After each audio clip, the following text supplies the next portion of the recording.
Louisiana Senator John Kennedy. Good morning to you, Senator. Morning. Good morning. You heard Peter talking about the equipment that's left over there, U.S. weapons that were sent to Afghanistan forces. Here are the numbers: 33 Black Hawk helicopters, 169 armored personnel carriers, 22,174 armed Humvees, and 358,530 rifles. And the Biden administration says it's best to leave it all over there. What do you say? I say, Ainsley, that what we have witnessed, and I mean by we, I mean the entire world, is stunning incompetence, breathtaking incompetence, the Mona Lisa of incompetence. Now, there are good arguments to withdraw. There are good arguments to keep a limited force, air cover, in action, but there are no good arguments for what the world is watching. I don't know who President Biden had in charge of this thing. It looks like he put Gavin Newsom in charge. We have been. I've talked to 3 foreign leaders over the past week. They're all pro-American. They're NATO allies. They are humiliated. They are angry, and they're scared. They don't understand how we could have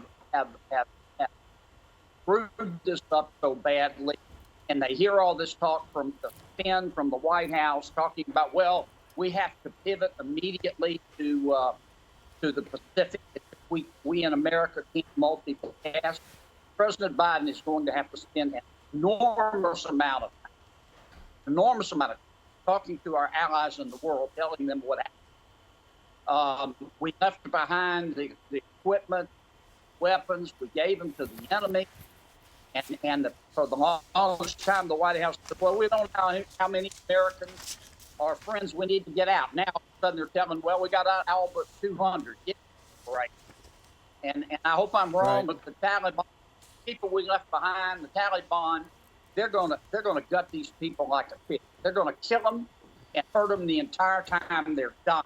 This didn't have to happen.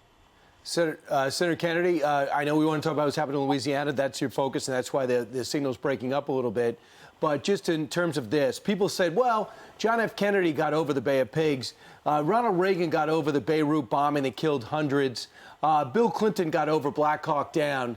Should Joe Biden is this just a news cycle away from America getting over this? This is a tattoo on President Biden and a tattoo on America. And we're going to have to explain to the world, and the president needs to explain to the American people. Can't explain how he screwed this up so badly. Yeah. You know, there are 90 retired generals and admirals calling for the defense secretary and General Milley to resign. And they say that if they did say to Joe Biden, you know, we object to this, and he went through with it and they facilitated it, they should resign, you know, just out of principle. What do you think should happen to those two? Well, I don't know who's responsible. We'll find out. And there'll be time for that. In the meantime, we need to try to fix this as much as we can. And I don't believe we have all Americans out. I know we don't have all of our interpreters, our allies out. And the White House needs to throw some oranges and get tougher with the Taliban and tell them, look, we're going to get our people out. I mean, that's my biggest concern. Mm-hmm. And yeah, the equipment is important, and the aftermath, trying to talk to our allies, that's all important. But we got to get our people out. When you surrender like this, you don't leave your people behind, man. And we did. And I hope the Taliban has had an epiphany, and all of a sudden, you know, they're saints. But I don't believe. Doubt it. And I'm afraid they're going to kill these people and hurt them their entire time they're dying. Yeah. if just the last thing, President Biden said, for now, I'll report that it was the unanimous recommendation of the Joint Chiefs of Staff and all our commanders on the ground to end our airlift mission as planned. So he's taking down everybody with him. Don't blame me. I went to the military experts. At some point, without showing insubordination, they got to put up their hand and say, that is not the case. And if it is the case, they don't belong in that position. Look, Mr. President, you know, I didn't vote for you, but you're my president. Let me just speak. This is unspinnable. Just stop it. It can't be fun. You've humiliated America, or at least in charge. And we need to fess up. We need to try to stop the bleeding. Right. Get our people out. This arbitrary deadline of August 31 is stupid. And then we need to go out and rebuild our relationship with our allies.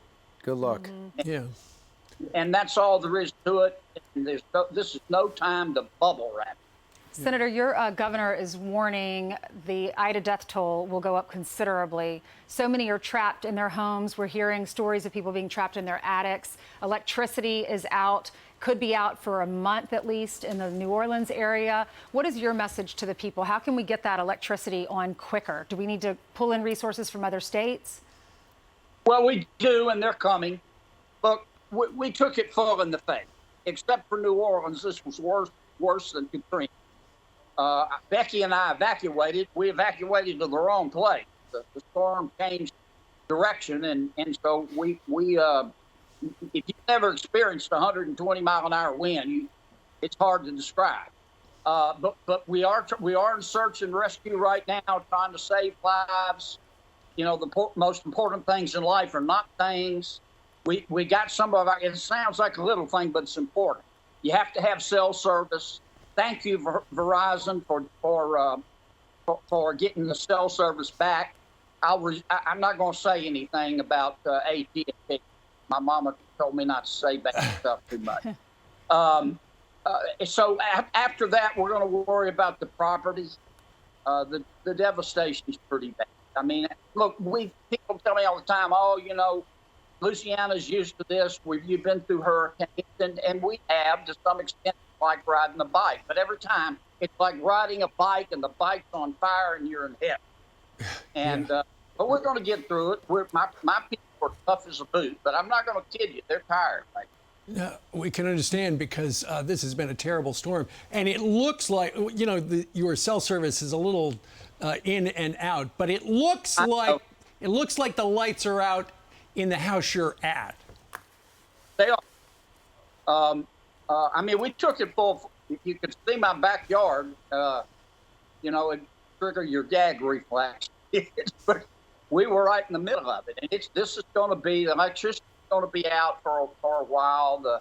All the amenities, but right now we're worried about loss of life. We got people down in and St. Charles and St. John counties. We call them parishes.